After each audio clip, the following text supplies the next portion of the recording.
नमस्कार दोस्तों, हमारे यूट्यूब चैनल में आपका स्वागत है। आज हम आपको बहुत ही प्यारा सुंदर सा दहेज गीत सुनाएंगे। यह गीत आपको कैसे लगे, जैसा भी हो अपनी राय कमेंट में जरूर देना। बहनी रोम भरे या कवरिया हो, बहनी रोम भरे आ कवरिया हो, बिरन भैया ली है लखबरिया।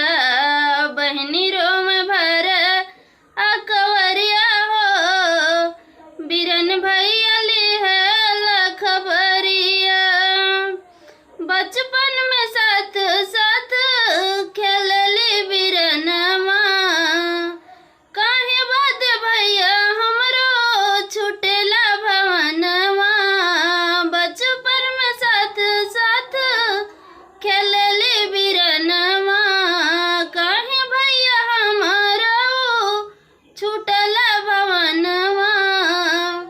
भूल जानी हमारी डगरिया हो, भूल जानी हमारी डगरिया हो, बिरन भैया ली है लखबरिया। भूल जानी हमारी डगरिया हो, बिरन भैया ली है लखबरिया। बहनी रोम भरे या कवरिया हो, बहनी रोम भरे या कवरिया हो, बिरन भैया ली है लखबरिया। जात बाटी पिया घरे अब नहीं आइब, माई बाबू भाई से मिल नहीं पाइब।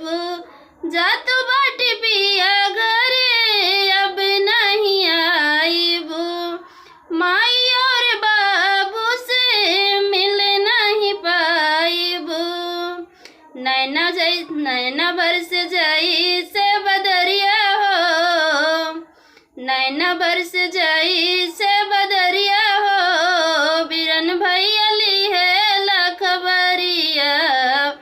नैना बरस जाई से बदरिया हो, बिरन भैया ली है लखबरिया।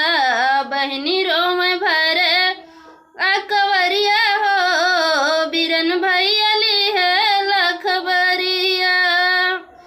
आइल सवनवा में देखब हम डगरिया, आई जब सवन भैया देखब हम डगरिया।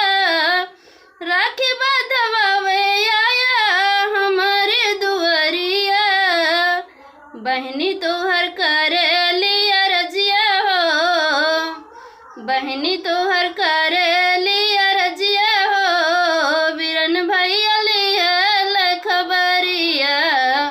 बहनी तोहर करे लिया रजिया हो, बिरन भैया